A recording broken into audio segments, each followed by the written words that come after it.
Live from New Delhi, you're watching DD India Live, India's voice to the world. I'm Preeti Kaur. Coming up in the next 30 minutes. India clinched their second ICC T20 World Cup title in Barbados, ends 13 years of title drought. Skipper Rohit Sharma and Virat Kohli retire from T20 International on a high. Prime Minister Modi congratulates Team India.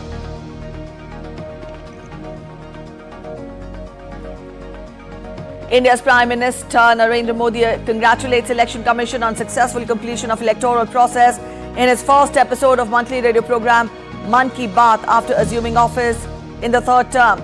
Urges everyone to plant trees as tribute to their mothers under Ek Ped Maa Ke Naam campaign.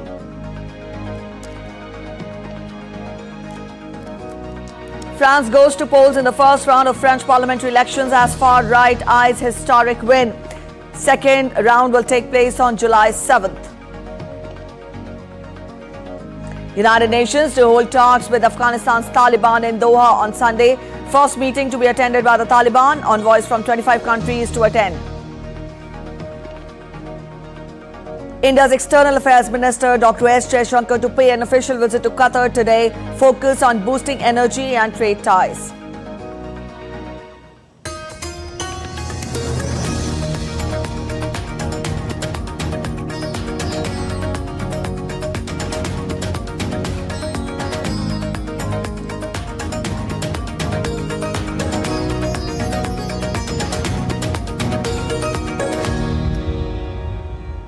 India secured their second T20 World Cup title with a dramatic 7-run win over South Africa at the Kensington Oval in Bridgetown on Saturday.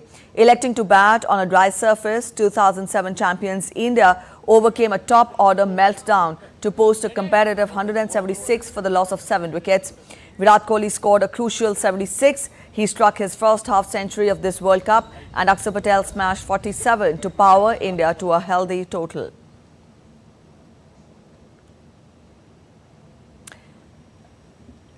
And Rich Norte performed on the field, and we saw yesterday how India scripted a miraculous and a splendid win against South Africa, winning the T20 World Cup. Indian President Draupadi Murmu congratulated Team India on the win, and she posted on X, I quote her, "My heartfelt congratulations to Team India for winning the T20 World Cup. With a never-say-die spirit, the team sailed through difficult situations and demonstrated outstanding skills throughout the tournament. It was an extraordinary victory in the final match. Well done, team. We are proud of you."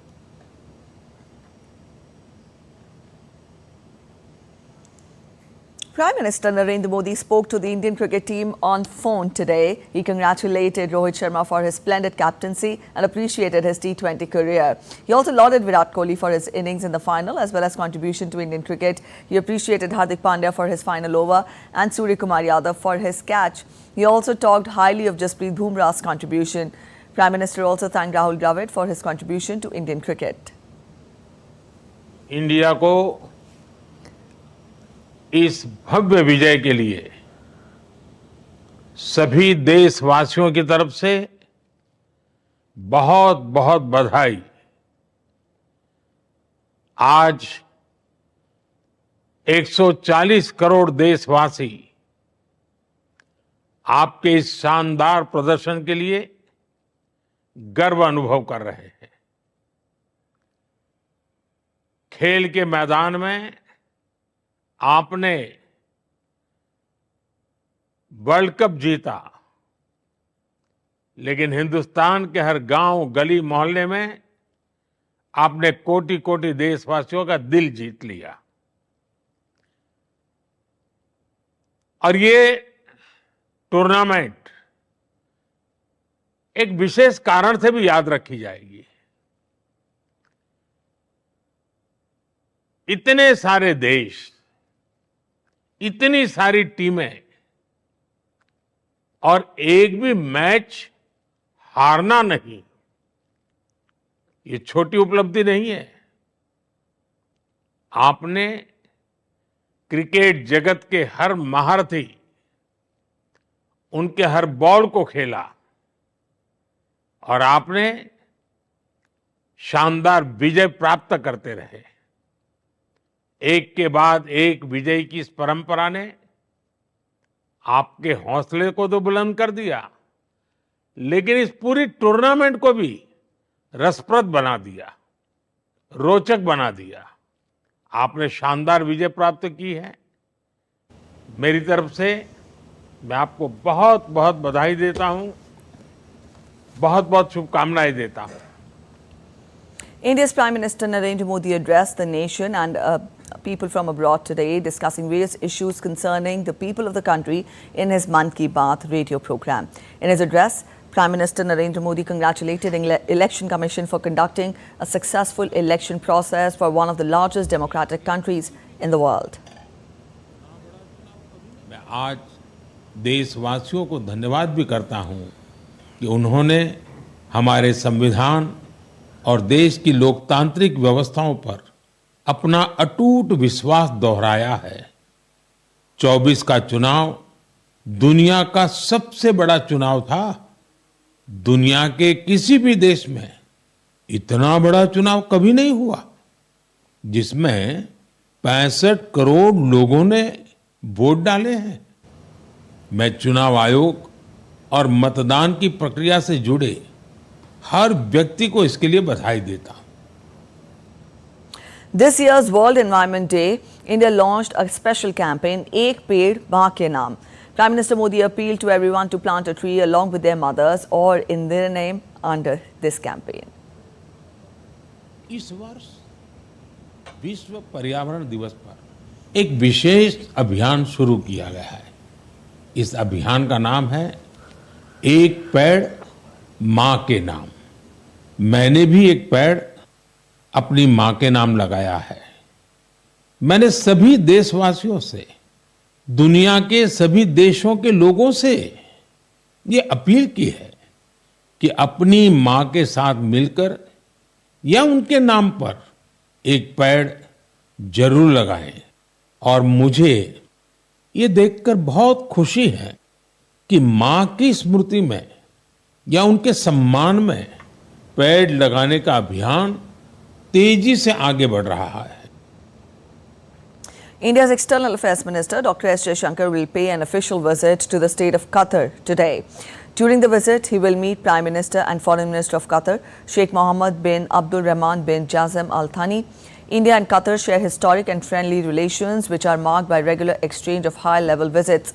Prime Minister Narendra Modi had visited Qatar on 14th and 15th of February this year and held discussions with Qatar's Amir Sheikh Tamim bin Hamad Al Thani.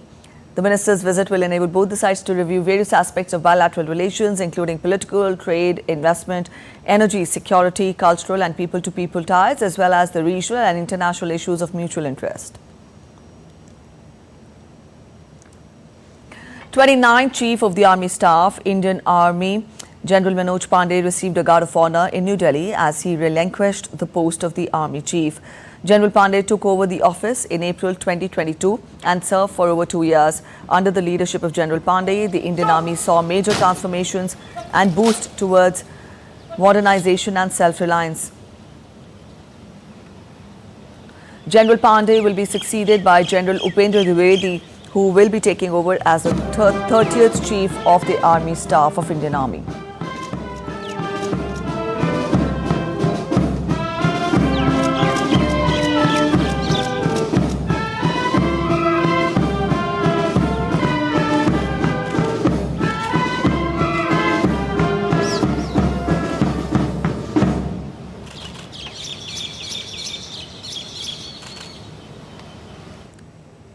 India's outdated justice system is getting a major reform with 3 new laws replacing the colonial era codes. Now, these aim for faster trials, mandatory forensics and a more victim-friendly system. Our next report brings you more on this. For over a century, India's criminal justice system operated under the shadow of its colonial past. Sluggish case processing and limited victim rights plagued the system. However, a recent revolution is rewriting the narrative. In 2024, India ushered in a new era with the Bharatiya Nyaya Sanhita, Bharatiya Nagrik Suraksha Sanhita and Bharatiya Sakshat Adhiniyam. These new laws replace the archaic British-era codes, aiming to streamline processes, empower victims and deliver swifter justice. Gone are the days of victims spending hours filing complaints. The cornerstone of this reform lies in speed and transparency. Today, a few clicks on a phone app can initiate the process.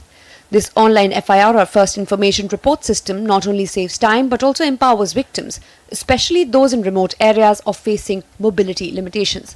But the reforms extend far beyond convenience. The new laws prioritize victims' rights, placing them at the center of the legal process. Witness protection programs ensure safety, and courts must consider victim input before dismissing a case. This shift in focus acknowledges the emotional and psychological toll crimes inflict. Furthermore, the system is becoming more inclusive. Elderly individuals, women, and people with disabilities no longer face the additional burden of navigating crowded police stations. Investigations can now be conducted in the comfort of their homes, a small yet significant step towards accessibility. Technology can also play a crucial role in the new system. Mandatory forensics for serious crimes ensures stronger evidence collection, potentially leading to higher conviction rates. Additionally, virtual court appearances allow for swifter proceedings and eliminates the stress of travel for victims and witnesses.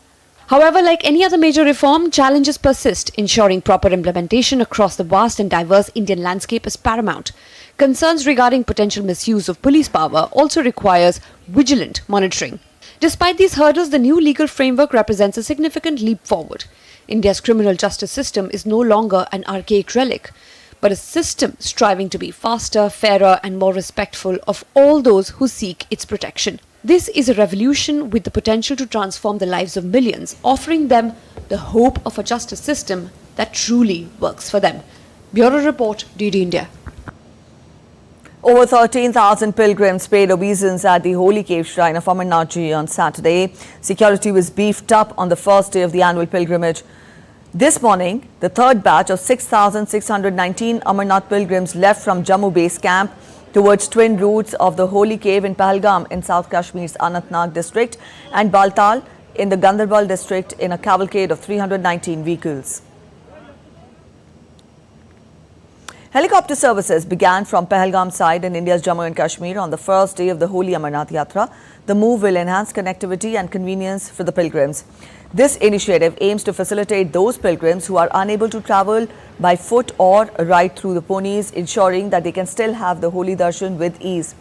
The authorities have implemented an online booking system for the helipad services, further simplifying the process for pilgrims.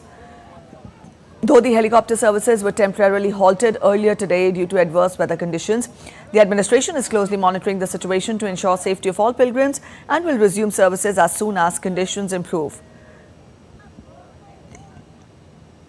You're watching DD India Live. We're heading for a short break, but after the break, seeking a 35% pay increase, junior doctors go on a strike in the UK, disrupting thousands of operations and hospital appointments. Series of attacks by suspected suicide bombers in northeastern Borno in Nigeria kill at least 18 people. Alleging that Binance and its founder broke securities laws, a federal judge rules Binance to face bulk of US SEC crypto lawsuit.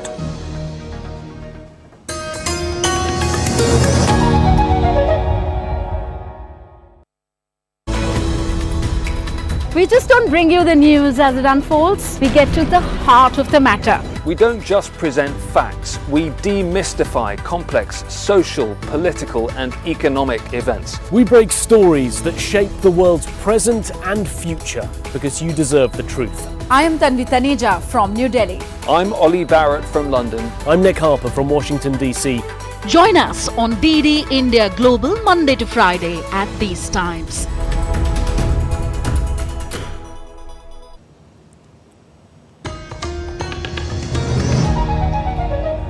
Welcome back after the break. You're watching DD India Live. Let's get you more updates. The French public heads to the polls on Sunday, just weeks after President Emmanuel Macron called shock snap elections. The move is seen as a massive gamble following his centrist party's poor performance in the recent European elections. All eyes are on whether the right-wing National Rally can secure an absolute majority. DD India's William Denslow gets us more from Paris. The French population are heading back to the polls just 3 weeks after the European elections. A reason for that is that the National Rally performed incredibly well in that election, trouncing French President Emmanuel Macron's centrist Renaissance Party. Off the heels of that election result, Emmanuel Macron said he wanted to give the French people a choice to see whether the far-right anti-immigration politics of the National Rally is demanded, is wanted at the domestic level and not just represented in the European Parliament. It is seen as an almighty gamble for the French president, one that could undermine not just the rest of his tenure as French president for the next couple of years, but potentially, analysts say, his legacy as well. The National Rally has come under plenty of attacks from its opponents over recent weeks, accusing it of being pro-Moscow, something that the party's leader, Jordan Bardella, has tried to distance the party from, recently saying that Moscow poses a multi-dimensional threat. The big question heading into these elections this weekend is whether the left-leaning New Popular Front coalition, whether the centrists or the National Rally, can hit the magic figure of 289 seats in the National Assembly. That would be an absolute majority. Failure to hit that number will trigger a runoff vote. That means that the French population would have to head back to the polls yet again on July 7th for that runoff vote. William Denslow in Paris reporting for DD India. Junior doctors in England are on a strike with just days to go until the UK general election. They are taking industrial action over pay, disrupting thousands of operations and hospital appointments. Now, junior doctors seek a 35% pay increase due to years of below-inflation pay rises or pay freezes. DD India's Ollie Barrett spells out more details from London. Well, junior doctors' union representatives say that they deserve a 35% pay increase because of years, they say, of below inflation pay rises or even pay freezes. Now, the UK government has said throughout the negotiations with junior doctors that they believe that 35% is too much, that it would be potentially inflationary, and they don't believe that it is a reasonable demand to give into. The union has been criticised for calling this strike in the middle of an election campaign. NHS bosses in England say it's impossible for the government to be involved in negotiations while we are in the final days of an election campaign, and so they say that the strike is harmful, is causing major disruption at a time when there is no way that the government would be able to solve this dispute with the unions. Now, the opposition Labour Party may well be in government within a matter of days, according to all of the polling, but actually Labour say they also would not go ahead with a 35% pay rise for junior doctors. They say that it would have to be significantly lower than that. All of that said, the junior doctors union representatives have sounded a bit more optimistic that with a Labour government in power, if that's what we have after July the 4th, that they might be able to come to some sort of resolution. Labour have criticised the Conservatives for not solving the dispute earlier, but the Conservatives have criticised Labour for claiming that they would be able to solve the dispute without explaining how exactly they would do that, given that they also say they wouldn't want to go ahead with a 35% pay rise. All of this, though, illustrates the kind of difficulties that will face whoever gets into power after July the 4th. Ollie Barrett in London reporting for DD India. A United Nations-led meeting with Afghanistan's Taliban will be held in Qatar today. Under Secretary General for Political and Peace-Building Affairs at the United Nations, Rosemary DiCarlo, will chair the two-day meet. The meeting will address multiple challenges facing Afghan people, Afghanistan's neighbors, the region and the broader international community. The meeting, which also will be attended by envoys from some 25 countries, will be the third such meeting in Doha, but the first to be attended by Taliban. The UN-led meeting aims to engage with Taliban on a way to improve the lives of millions of Afghans. The meeting will also focus on engagement going forward, along with sessions on private sector business and counter-narcotics. In May 2023, Guterres started the first Doha conference to boost engagement and provide humanitarian aid to Afghanistan without inviting the Taliban. The Taliban chose not to attend the second meeting in February, which included special representatives from 25 countries. Russian forces on Saturday fired missiles in southeastern Ukraine that killed 7 people. The attack caused major damage to residential areas and critical facilities. Ukrainian President Zelensky repeated his appeal to the allies to provide Ukraine with more long-range weapons and enhanced air defense to stop what he said were daily attacks on his country. The assault underscores the continued volatility and human cost of the conflict, drawing international condemnation and calls for renewed efforts towards a peaceful resolution.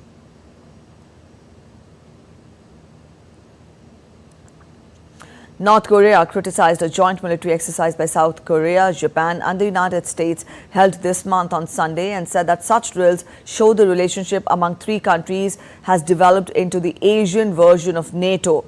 On Thursday, the 3 countries began large-scale joint military drills called Freedom Edge, involving Navy destroyers, fighter jets and the nuclear-powered U.S. aircraft carrier Theodore Roosevelt, aimed at boosting defense against missiles, submarines and air attacks. In a statement, North Korea's foreign ministry said that Pyongyang will not ignore the strengthening of a military bloc led by the US and its allies and will protect regional peace with an aggressive and overwhelming response. The ministry also said Washington was continuing its efforts to link up South Korea and Japan to NATO, adding that South Korea's attempts to supply weapons to Ukraine is one example of that effort. Ecuador is grappling with a surge in violence driven by black market weapons, epitomized by a single gun responsible for 34 deaths.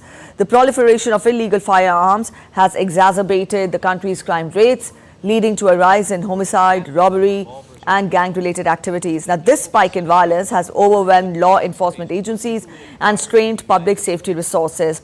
The root cause of Ecuador's black market weapons problem include porous borders, corruption and weak gun control laws. Activists call for fresh protests demanding President Ruto's resignation. The protesters claim the vice is the reason many young people lack jobs in Kenya. Also, the movement has threatened to mobilize more young people to return to the streets. Kenya's government has maintained heavy military and police deployment on the streets to stop any further violent protests. DD India's Isabel Nakaria has more inputs from Kampala.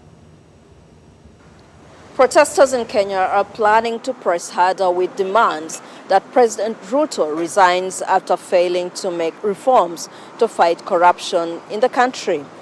The protesters claim the vice is the reason many young people in Kenya do not have jobs. The movement has threatened to mobilize more people to return to the streets. Protesters in rural Kenya are reportedly attacking homes and farms of legislators who voted to pass the bill.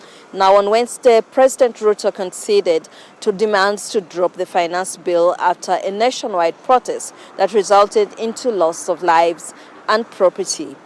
The government was hoping to plug a budget deficit of $2.7 billion by raising taxes to reduce borrowing. Now, the president has directed the Treasury to draft a supplementary budget to cover revenue shortfalls brought by the rejected finance bill. Now, the government has also maintained heavy military and police deployment on the streets to stop any further violent protest. The president is meeting civil society groups to forge a way forward. He will also be meeting with young people to hear suggestions from them. Isabel Nakiria in Kampala, reporting for DD India.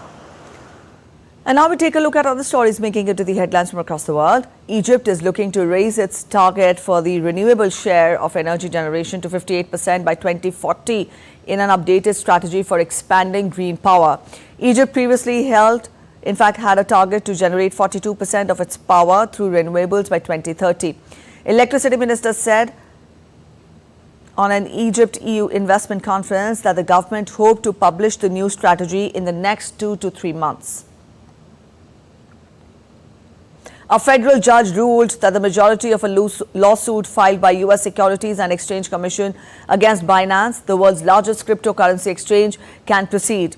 A decision by a judge of the U.S. District High Court for District of Columbia deals a blow to Binance, which had asked the court to toss the SEC's lawsuit that alleges Binance and its founder and former CEO Changpeng Zhao broke securities laws.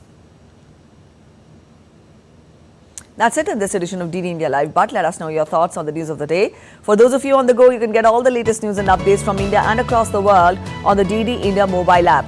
Now, this app is available on both Android and iOS platforms. You can scan the QR codes on your screens now. We'll be back with more news as it breaks here on DD India. I'm Preeti Kaur signing off, and from all of us here in Delhi, thanks for watching DD India Live.